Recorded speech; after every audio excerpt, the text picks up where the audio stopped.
Hey hello and welcome to the YouTube channel once again. আজকে তোমাদেরকে একটা one of the different eye look plus একটা glamorous overall look করে দেখাবো। এখানে প্রথমেই আমি ইলুমিনেটিং ক্রিম আর একটা এমব্রালিসের ময়শ্চারাইজার নিয়ে তারপরে কারেক্টিফাই করে কনসিল করে নিচ্ছি যাতে আমার লুকটার একটা কভারেজ পায়। তারপর শার্লট টিলবেরির একটা ইলুমিনেটিং ফাউন্ডেশন আমি ইউজ করেছি, বাট এটাকে কভারেজ বেশি পাওয়ার জন্য আমি সেফোরার একটা ফাউন্ডেশনও এখানে ডাবল লেয়ার করে অ্যাড অন করেছি।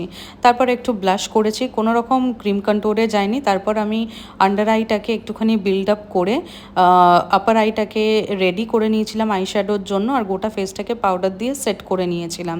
তারপরে যেটা করেছি পাউডার কন্ট্রোলিং, যেটা দেখতেই পাচ্ছ, আর তারপরে পাউডার ব্লাশ নিয়েছিলাম আর অল্প একটু হাইলাইটার ইউজ করেছি এখানে আমি একটা ম্যাকের। আর আই লুকে আমি একটা ব্ল্যাক কালার মানে জেল লাইনার নিয়ে ফরএভার 52 থেকে ব্লেন্ড করে নিয়ে তারপর যে কোনো মেটালিক বা শিমার ব্লু শেড তোমরা ইউজ করতে পারো, আমিও তাই করেছি।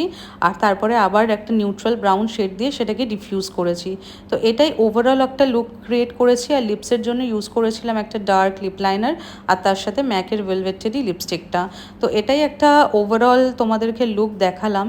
তো তোমরা যদি মনে করো যে এই লুকটা তোমাদের ভালো লাগছে বা ভিডিওসগুলো ভালো লাগছে, তাহলে অবশ্যই কমেন্ট বক্সে জানিও কেমন লাগলো। And don't forget to subscribe. Yes, lol. But yes, don't forget to subscribe my very not so very YouTube channel here.